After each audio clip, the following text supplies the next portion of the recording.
हाय नमस्कार. झटपट मराठी टिप्समध्ये आज आपण बाहेर जाताना कुंड्यांमधल्या झाडांना पाण्याची सोय कशी करायची म्हणजे सेल्फ वॉटर सिस्टीम कशी करायची ते पाहायचं आहे. त्याचप्रमाणे काही भागात पाण्याची खूप कमतरता असते, तर त्या ठिकाणी पण पाणी अगदी जपून वापरायला लागतं. त्याच्यासाठी सुद्धा हे टेक्निक खूप उपयोगी पडतं. तर आता आपण व्हिडिओला सुरुवात करूया. अगदी सोपं टेक्निक आहे, माहिती आहे सगळ्यांना, पण ते खरोखर कसं वापरायचं ते माहिती नाही. ते आज आपण पाहूया. तर इथे मी बॉटल घेतलेली आहे. तुम्ही कोणतेही टाकाऊ बॉटल घ्या चालेल. प्लास्टिकची कोणतीही, कोल्ड्रिंकची घ्या, पाण्याची घ्या. तर इथे मी छोटंसं होल केलेलं आहे. तर होल अगदी छोटंसंच करायचं आहे, खूप मोठं असं करायचं नाही आहे. अगदी मी केलं आहे तेवढंच करायचं आहे. कारण मग त्याने पाण्याचा लॉस होतो किंवा आपल्याला परफेक्ट जी सिस्टीम बनवायची ती एवढ्या होलने बरोबर होणार आहे.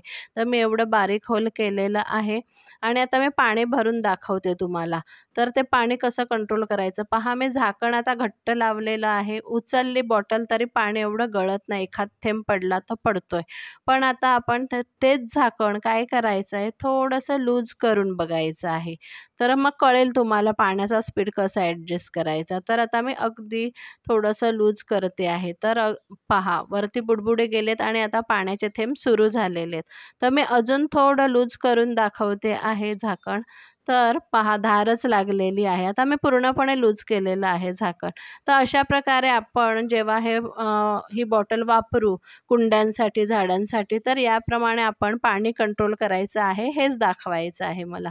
तर या प्रकारे आपण बॉटल तयार ठेवलेली आहे. आता जेव्हा कुंडीमध्ये ही पाण्याची बॉटल ठेवतो आपण, तेव्हा कसं करायचं आहे, तिरकी-तारकी करायची नाही आहे. तर ते सरळ राहायला पाहिजे. मग आपण थोडी माती खणून घ्यायची आहे, अशी थोडीशी उकरून घ्यायची आहे कुंडीतली माती आणि बाटलीला बरोबर अशी जागा करायची का बाटली तिरकी वगैरे होणार नाही. तर या प्रकारे मी ठेवलेली आहे आणि पाण्याचं आपल्याला जेवढं स्लो हवं तेवढं स्लो पाणी करा. तुम्हाला जास्त दिवस बाहेर जायचं असेल किंवा पाण्याची कमतरता असेल तर. तर अशा प्रकारे मी अजून काही कुंड्या माझ्याकडे ज्या बाटल्या होत्या त्या मी लावून ठेवलेल्या आहेत. आता पाणी अगदी मला रोज-रोज घालायला नको आहे. अगदी स्लोली बरोबर जाणार आणि झाडंसुद्धा टवटवीत राहणार. तर मी आता सगळ्या बाटल्यांची झाकणं व्यवस्थित लावलेली आहेत.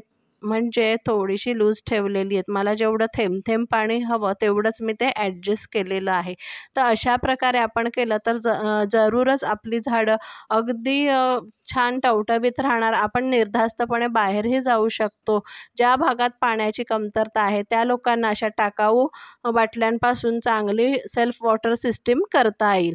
तर तुम्हाला आजचा व्हिडिओ कसा वाटला? व्हिडिओ आवडला तर लाईक, शेअर, कमेंट करा आणि चॅनल नक्की सबस्क्राईब करा.